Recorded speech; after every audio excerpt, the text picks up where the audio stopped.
falando no tema que é o Brasil, né? O que eu acho que acontece muito aqui?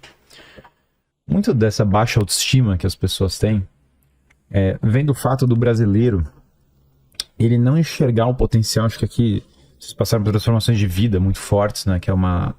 É isso, de ter uma perspectiva de valores e ter outra. E eu acho que o Vilela já viu várias pessoas que tiveram aqui transformações, né? Sim. Que o cara simplesmente mudou de vida e reencontrou um aspecto eterno. Eu acho que algumas pessoas confundem, elas acham que isso é voltar ao passado, né? Então, por exemplo, sei lá, eu falei do 1500 brasileiro, aí tem gente que vai falar assim, não, mas o 1500 brasileiro não é perfeito, o passado não volta. Então, claro, obviamente o passado não se volta. Eu acho que aqui o ponto, quando você olha para o passado, é você encontrar o que é eterno, que vai funcionar daqui a 1000 anos, que funcionou há 1000 anos atrás. E é engraçado, né? Porque tem coisas que...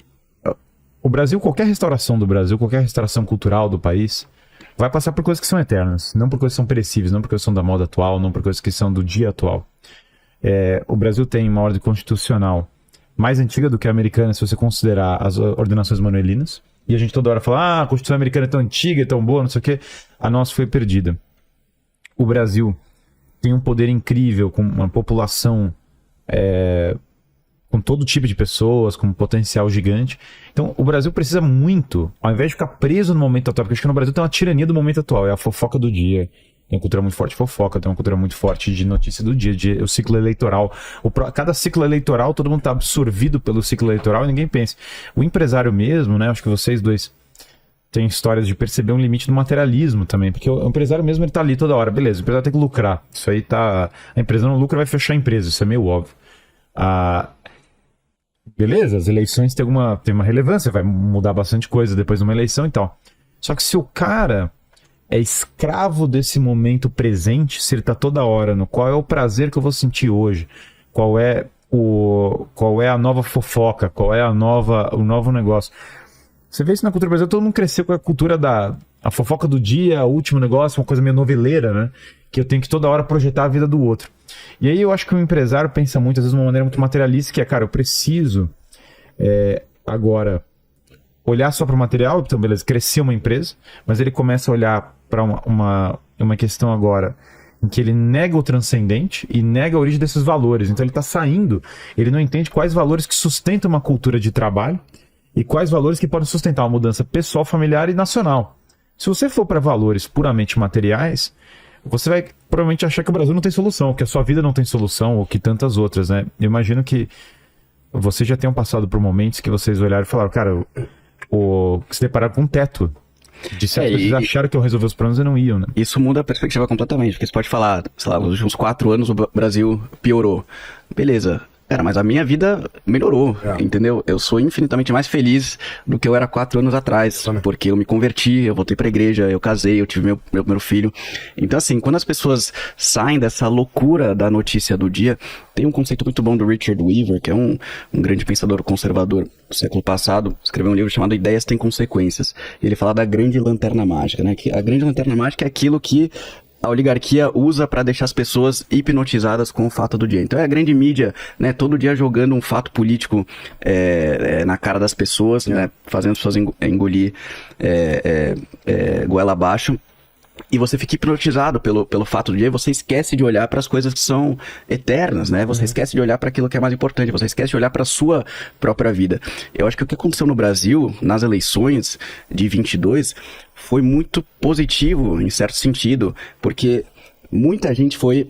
né, porque todo mundo colocou essa energia gigantesca na política, então o pessoal foi pra rua, fez manifestação e tudo mais, e aí muita gente bateu num muro, e as pessoas foram obrigadas a abandonarem a ilusão de uma solução política de curto prazo, e as pessoas foram obrigadas a olhar pra dentro, como é que tá a minha vida, né, como é que tá a minha família, como é que tá a minha vida espiritual.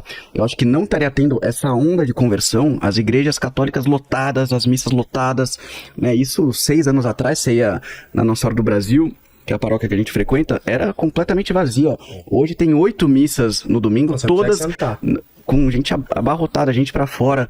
Então, eu acho que olhar para dentro tá sendo fundamental. E se a gente quer de fato melhorar o nível da cultura do Brasil, a gente precisa que as pessoas façam isso, porque esse processo começa dentro. Não tem como você pensar numa solução para o Brasil se as pessoas não estão passando por essa mudança interior. E sabe o que eu queria fazer aqui? Eu queria criar uma polêmica aqui.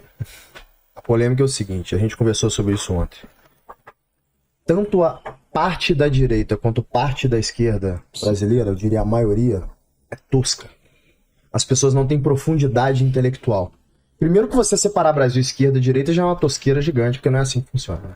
São diversos tons de cinza que tem aqui. Então você tem que definir o que a pessoa é. Ele é socialista, ele é conservador, ele é libertário, ele é liberal. Então você tem várias nuances ali, né, do espectro político onde a pessoa pode se definir. Primeiro que as pessoas não sabem nem o que elas são. Né? Já começa por aí.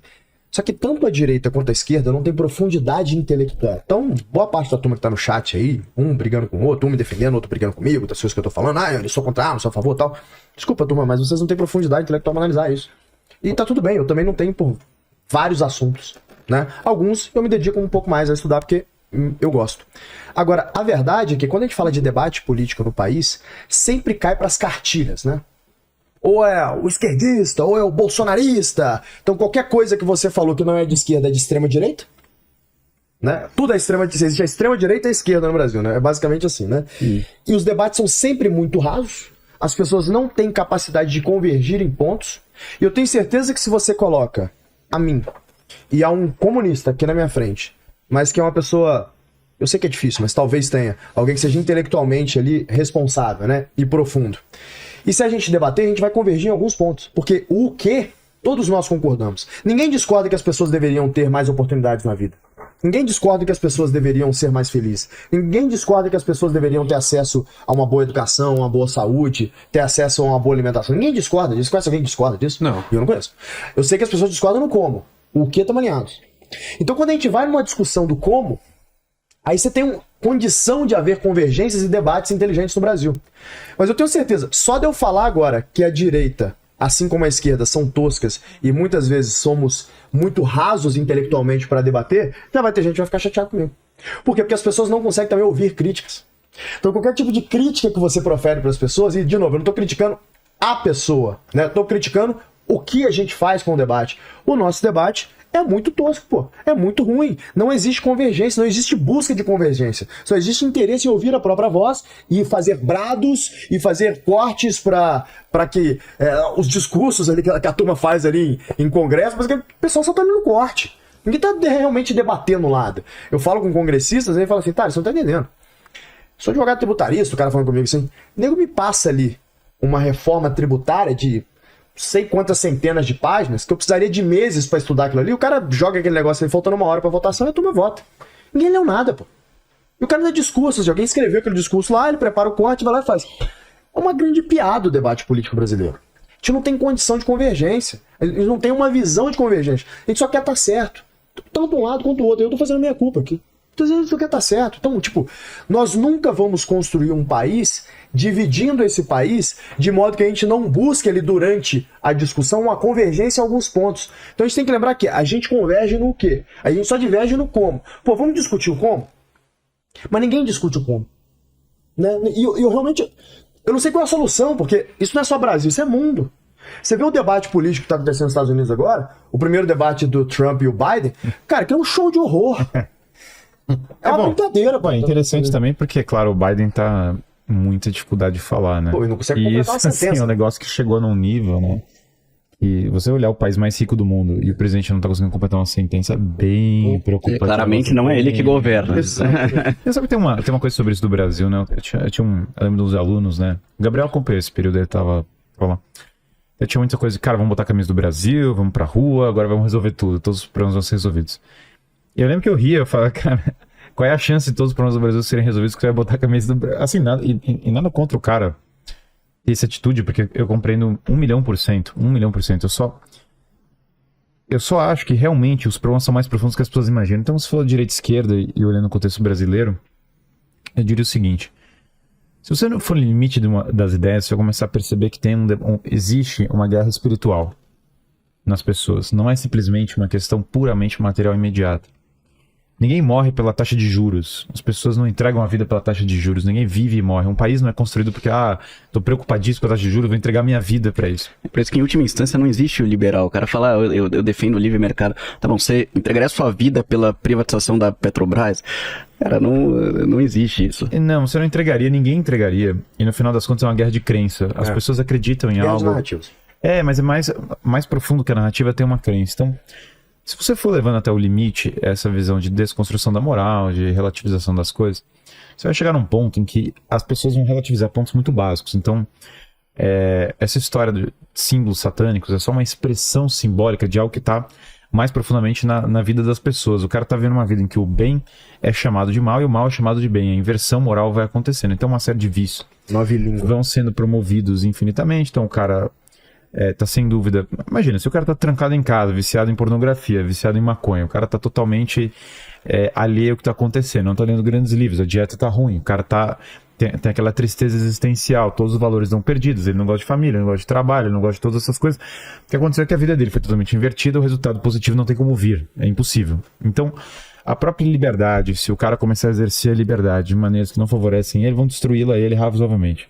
E você vai ter no limite dessa liberdade mal utilizada e dessa relativização, ou mesmo desse impacto contra das pessoas, a inversão completa. Tem aquela imagem do Lúcifer com aquela lágrima escorrendo, né? Quer dizer, do anjo caído, e aquela cara de ódio, e a inveja tem a ver com isso, que é um dos vícios nacionais que a gente está falando, que é do cara viver toda hora na inveja, aquela lágrima escorrida que você olha para ele e fala, caramba, há uma frustração, uma desordem existencial, o cara tá perdido aqui. Então o caso é a revolta existencial em que a alma inverteu. E aí quando você vai pro outro lado, então a direita está pensando, vou resolver alguma coisa com...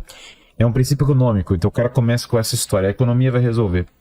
A economia não consegue resolver nada por conta própria, e um princípio econômico não vai resolver problemas profundos da humanidade, por exemplo, esse problema que entrou de, cara, vamos mudar o sexo do seu filho sem você ter um voto nisso. Isso realmente é uma coisa complicadíssima, assim, né? Eu sou pai de 4... Rolou mesmo, né? Pois é, eu sou pai de 4 crianças, assim, eu tenho um dever completo de proteger os meus filhos. Eu não tenho como ter coisa que o Estado vai fazer contra os meus filhos que não tem anuência minha. É uma coisa que é um dever que eu tenho que é maior do que, sei lá, minha vida, por exemplo. Então, sinceramente, eu com certeza teria disposto a arriscar minha própria vida para proteger os meus filhos. Isso já é um valor muito maior do que o princípio que eu não consigo colocar. E aí, eu já sou obrigado a olhar agora para um princípio moral.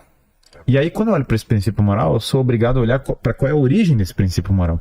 Então, quando a gente fala que o Brasil é criado com uma missa, que foi mesmo, é um negócio, é um fato, não tem o que falar, o Brasil veio aqui e o primeiro ato é uma missa. O cara pode girar, bater a cabeça, botar a cabeça igual um avestruz, gritar, fazer não sei o que. Mas, gente, a história só é, só tem essa história, não só a pessoa que aboliu a escravidão, sei lá, no Brasil, a Princesa Isabel, era uma pessoa muito católica. Nossa Senhora Aparecida, no Brasil, que é uma história impressionante, foi uma preconizadora da abolição da escravidão, inclusive por isso a aparência, eles sempre vislumbraram que a aparência de Nossa Senhora Aparecida era uma alusão a isso, né? Tanto que você vai na Basílica de Aparecida, tem essa imagem, né, antiga, associando ela à Princesa Isabel, nessa ideia de que a abolição da escravidão é um milagre de Nossa Senhora Aparecida, uma intercessão de Nossa Senhora Aparecida. Então você começa a ver essas coisas na história, a Ordem de Cristo que fundou o país, você vê que o Brasil tem uma vocação que é maior do que você mesmo, e que esses valores têm uma origem, não veio do nada. Eu não sou uma pessoa isolada no tempo e no espaço. Se o cara não entende isso, veja, a briga de poder imediata ela é muito menor do que esse entendimento, porque eu preciso estar com a minha alma em ordem e zelar pela minha família, faça essa ordem espiritual que é maior que todo mundo. O fato que os líderes políticos brasileiros eles não compreenderam que tem algo acima deles. Mesmo o líder... Bom, os da esquerda, sem dúvida, tem um materialismo de base, tem uma inversão moral de base. Mas você pega mesmo os da direita, eles olham para eles e as pessoas todas querem se enxergar, qualquer alternativa que elas vão criando, né? Aparece um, aparece o próximo e tal, como eles sendo a ordem que vai resolver tudo. Vai ter um negócio que vai resolver tudo.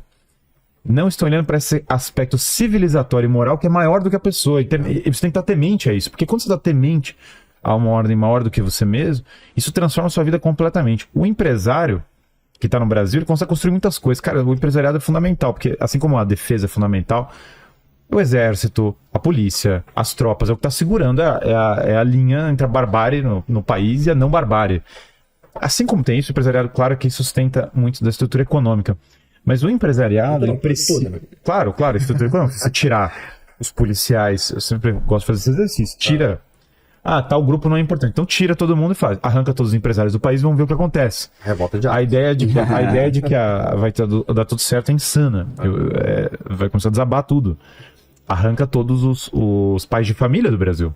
O pai de família opressora, não sei o que, arranca todos, você vai ver o que acontece. A gente já tá, na verdade, em certa medida, a gente já está fazendo e já está dando errado. Arranca todos os policiais, vamos ver o que acontece. É engraçado como a gente já tá fazendo e tá dando errado. Arranca a igreja. Arranca totalmente a igreja, tira todos os valores cristãos. Cara, você vai ver a degeneração. E agora você olha e faz isso na sua própria vida.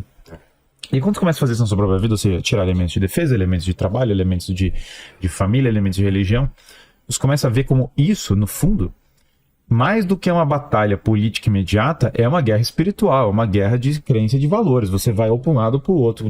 O Nefarious, né, que é esse filme que ilustra tremendamente essa história. Quando você vê lá aquele negócio, você fala, cara, é o que está acontecendo. Não é um negócio, é um filme independente, filme simples, baixo orçamento. Mas você olha para aquilo e fala, cara, isso está acontecendo. Então, eu acho que essa batalha espiritual que está relacionada à vocação no Brasil, eu acho que realmente... Eu genuinamente acho isso, não é uma... Eu entendo que... Cara, eu entendo... Acho que nessa mesa aqui, né, tem várias pessoas que vieram de uma perspectiva agnóstica ou ateia e tal. Eu vim dessa perspectiva de imaginar de uma maneira materialista, agnóstica, e olhar e falar, cara, não, é ganhar dinheiro na vida, não tem nada a ver com nada, não tenho grandes valores. Então eu entendo o lado do cara que tá vindo nessa perspectiva, tanto que eu vi várias pessoas mudando, né? E eu ri assim, eu vou rindo, sai falando, cara, não. O cara começa e fala, isso aqui não sei o que, o Jordan Peterson, né? Que infelizmente a gente eu não trouxe aqui, a gente vai encontrar lá em fevereiro, a gente não trouxe, né? Eu adoraria ter trazido o Jordan Peterson aqui no Vilela. Mas você sabe que o Jordan Peterson, há 3 anos eu fiz um vídeo, né? Falando, o Jordan Peterson vai virar católico. Aí todo mundo começou a detonar. Porque 3 anos atrás todo mundo falou, cara, Guilherme tá louco. O Jordan Peterson Jordan Peterson é Darwin. O Jordan Peterson sei lá o quê. Eu lembro que eu olhei e falei, cara, esse cara tá mexendo com um negócio que ele vai descobrir com o que ele tá mexendo. Ele tá cutucando no formigueiro de uma maneira que esse negócio vai mudar a vida dele completamente. Porque ele tá falando de virtude, transformação pessoal. Ele tá comprando briga com... para defender a verdade, para falar um negócio. Então isso aqui vai chocar. O Jordan Peterson chegou aqui no Brasil e ele tá com um negócio que vão pra igreja, tipo a esposa dele com um terço, entendeu? Foi engraçado que eu encontrei várias pessoas no evento dele aqui, as pessoas que não estão acompanhando esse processo dele, chocadas. Nossa, ele falou sobre igreja, tá falando sobre Deus. Começou falando sobre Caim e Abel, né? Caim e Abel. Sobre o bem e o mal e tal, E você vê, né, a própria definição Olha lá ele. do que Não com esse terno, ele tava com um terno um pouco mais diferente, chamativo, né? Chamativo. Ele tá com um terno que tem uma nossa